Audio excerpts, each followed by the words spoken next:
Vamos a revisar ahora otras dos herramientas, que son el Practice y el Firo, que yo siempre las dejo aparte, porque son utilizadas principalmente para familias que están en crisis, ¿ya? Familias donde hay una alteración de la dinámica familiar importante y nos permite obtener cierta información respecto a esa crisis y cómo llegar a resolverla. El Practice es utilizado para organizar y sistematizar la información obtenida de la familia con un enfoque sistémico. No requiere de la participación directa del usuario, sino un análisis realizado posteriormente con los datos que se conocen y recogieron del problema de la familia. O sea, usted va a hacer la visita domiciliaria, puede hacer una consulta de ingreso, pues, por ejemplo, y usted va a tomar una cierta cantidad de datos y con esos datos que los puede ir corroborando a través de distintas visitas o reuniones posteriores, va a ir armando su modelo Practice. Practice, al igual que el APGAR, es un acrónimo que tiene cada una de sus letras un significado. En este caso también viene del inglés, pero está bastante españolizado, por decirlo, castellanizado es la palabra, para que lo podamos entender y nos suene como una... eh, como para recordarlo más fácil. P de problema, R de roles, A de afectos, C de comunicación, T de tiempo, I de illness o enfermedad o problema, C de coping, afrontamiento del problema, y E de ecología. Es práctico en ambigüedad en los roles, cuando hay una familia donde, por ejemplo, la abuelita toma el rol de la mamá y la mamá se hace la lesa, etcétera, etcétera. Cuando hay algo que no está funcionando bien en esa familia en términos de los roles, ahí es bueno usarlo. Cuando hay frustración de las expectativas del rol, cuando hay alguien que se siente frustrado, que siente que no puede concretar su rol dentro de esa familia de buena manera, cuando hay sobrecargas de tareas, incompatibilidad de roles o contradictorios, ¿ya? Frustración de la reciprocidad del rol. Todo esto tiene que ver con conflictos que se producen desde las personas que no están conformes con su lugar dentro de esa familia. Aquí tenemos la forma, de alguna manera, en que vamos a trabajar cada una de las áreas. Tenemos cómo se evalúa o las preguntas que ustedes tienen que hacer de acuerdo a cada letra, ¿ya? Y qué es lo que ustedes debieran hacer cuando utilizan este modelo. Vamos entonces a partir con el problema, que corresponde a la evaluación del problema, y hay que ver o saber cómo ve cada persona el problema, qué efecto tiene en cada persona el problema, hay acuerdo o desacuerdo sobre la raíz del problema, porque muchas veces un problema puede ser multicausal y para uno puede significar una cosa y para otro miembro de la familia puede significar una cosa totalmente opuesta. ¿Cuál es el rol que ustedes debieran tener? Escuchar el problema, destacar efectos del problema en cada uno, lo que le pasa a cada uno con ese problema, conseguir que la familia hable entre sí sobre el problema. Muchas veces los problemas surgen porque no se conversan. Comunicar impresiones, permitir la expresión de emociones.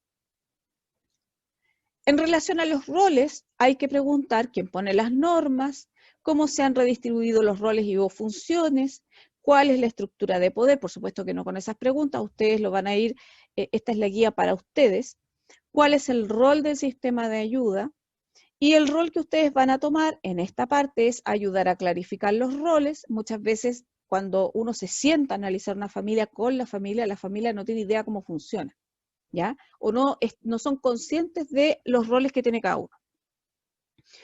Ayudar a clarificar la estructura de poder, conseguir que se hable de los cambios de roles. Cuando analizamos el afecto, hay que ver cuál es el tono emocional. Hay un tono de alegría, de amor, de rabia, de conflicto. ¿Quiénes expresan sentimientos? El chileno en general es muy dado a no expresar sentimientos o afecto, por lo tanto también genera conflicto. ¿Quién controla el afecto? ¿Quién habla más o menos de sus sentimientos? Y ahí el rol que ustedes tienen que adoptar es de empatizar con la familia, facilitar la expresión de emociones y sentimientos y cuestionar la negación si es que ésta existiera. ¿Por qué pasa A o B.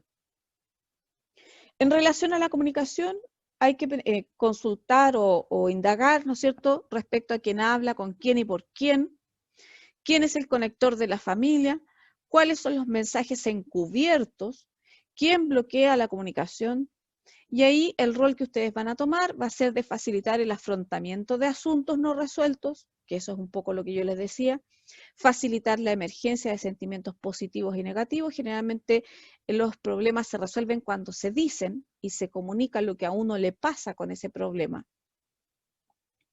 Té de tiempo, qué transiciones familiares son inminentes, qué ocurre si la enfermedad mejora o empeora en el caso de una situación de enfermedad. Y hay que trabajar con la familia, y aquí está el rol que ustedes pudieran eventualmente tomar, comentar cambios inminentes, predecir cambios hipotéticos alternativos. O sea, hay que poner a la familia en distintos escenarios para que de alguna forma se vayan preparando o vayan pensando, ¿no es cierto?, en el famoso plan B que uno siempre dice de manera coloquial. En relación al illness, enfermedad o problema, cuáles son las creencias y miedos respecto a la enfermedad o problema, quién se siente responsable por la enfermedad o problema, existen fantasías o alguien que se sienta culpable porque a lo mejor, no sé, pues los niños es muy dado a los niños. Es que lo que pasa es que yo le mentí a la abuelita y por eso la abuelita se enfermó. Y los niños se sienten culpables y lloran y tienen un conflicto interno que no está resuelto, y solo con explicarle que no tiene relación con que le haya mentido a la abuelita, que se yo, se resuelve ese problema y ese niño puede vivir tranquilo de nuevo. El rol del clínico es facilitar a los miembros que hablen de sus creencias, miedos, expectativas y esperanzas y permitir que la familia comparta experiencias previas a sucesos graves, ¿ya? De sucesos graves. O sea, trabajar en base a la experiencia de la familia para poder tomar desde ahí, ¿no es cierto?, alguna posible solución. El C de coping, afrontamiento del problema. Hay que ver cuáles han sido las soluciones que se han ensayado, qué redes de apoyo se han utilizado, qué cosas han dado buen resultado y cuáles no.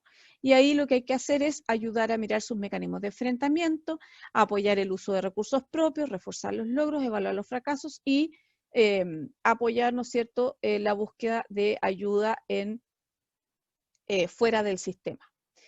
Ecología, ¿cuál es la situación de los factores condicionantes de la salud? Y ahí ustedes tienen que, de alguna manera, analizarlos, y una vez que tienen toda esta información, van a poder anotar y hacer todo este análisis que viene a continuación. Pero básicamente con esta guía que yo les acabo de mostrar, ustedes ya tienen como para armar un análisis practice. ¿Cómo se realiza el practice? Se procede anotando primero el problema actual, el diagnóstico y pronóstico de la enfermedad, si es una enfermedad, síntomas físicos, problemas que ha generado en la familia y miedos, y en el fondo explicar cuál es el breve resumen del problema actual. Puede ser que no sea una enfermedad propiamente tal, sino que sea un conflicto entre miembros de la familia. Segundo, van a analizar los roles y la estructura, análisis de los roles y de cómo el problema ha afectado o puede afectar los roles o la estructura familiar. Han tenido que cambiar de rol alguien, ha tenido que asumir un rol que no le corresponde, etc.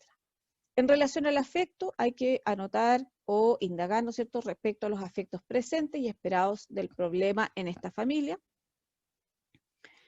La comunicación, identificación de patrones de comunicación de esta familia y de cómo es respecto al problema actual, cómo se comunican en relación a este problema.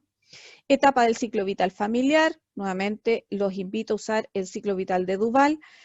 Relación entre el problema y la etapa del ciclo que se está viviendo. Aquí después siguen las enfermedades, cuál es la experiencia previa de la familia con otras enfermedades o con enfermedades del mismo tipo, qué han hecho, cómo lo han enfrentado, qué solución le han dado, cómo se han sentido, es igual ahora, es igual o es distinto, etc.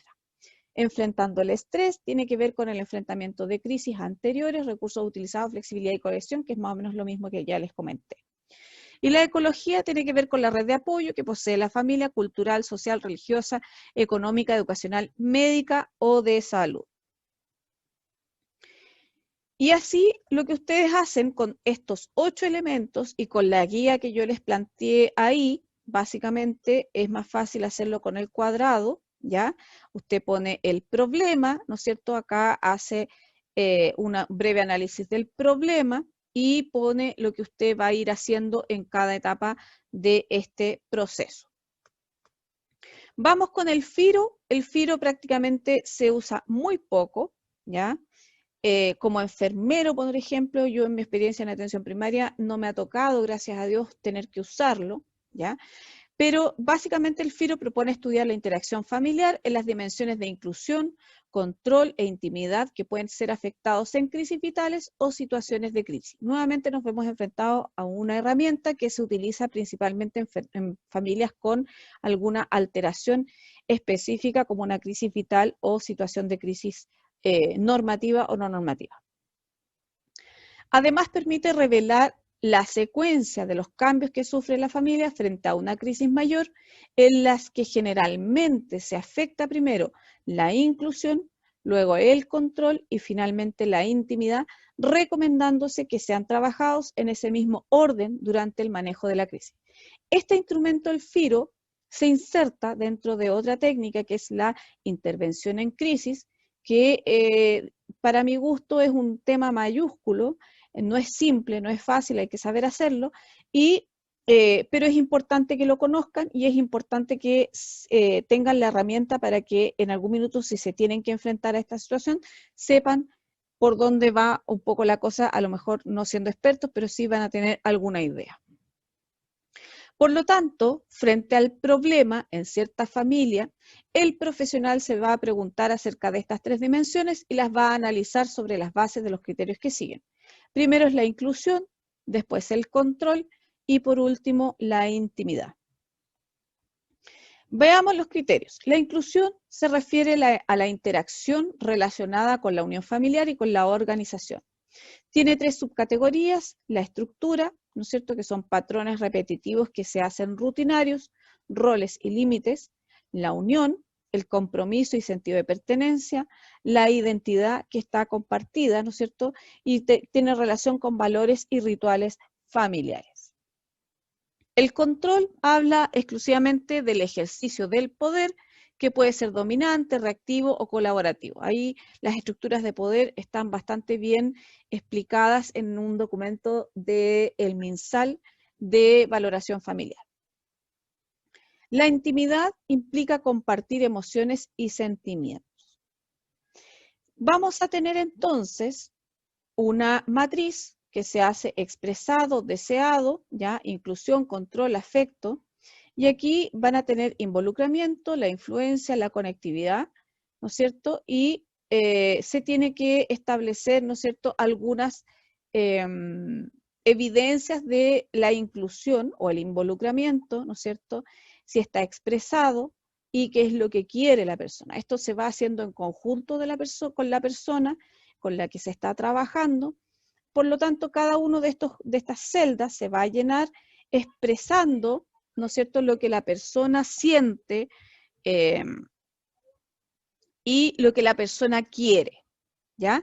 Y tenemos la inclusión, el control y el afecto en manera decreciente. Tanto el Practice como el FIRO son instrumentos utilizados en la clínica frente a situaciones de crisis, por ejemplo, depresión postparto, enfermedad terminal, y el objetivo de estas 2 herramientas es de ayudar al profesional a un manejo global. Con esto terminamos esta serie de mini cápsulas. Espero que les hayan sido de utilidad, les hayan aclarado un poco la forma en que se utilizan las herramientas de valoración familiar y qué significa cada una.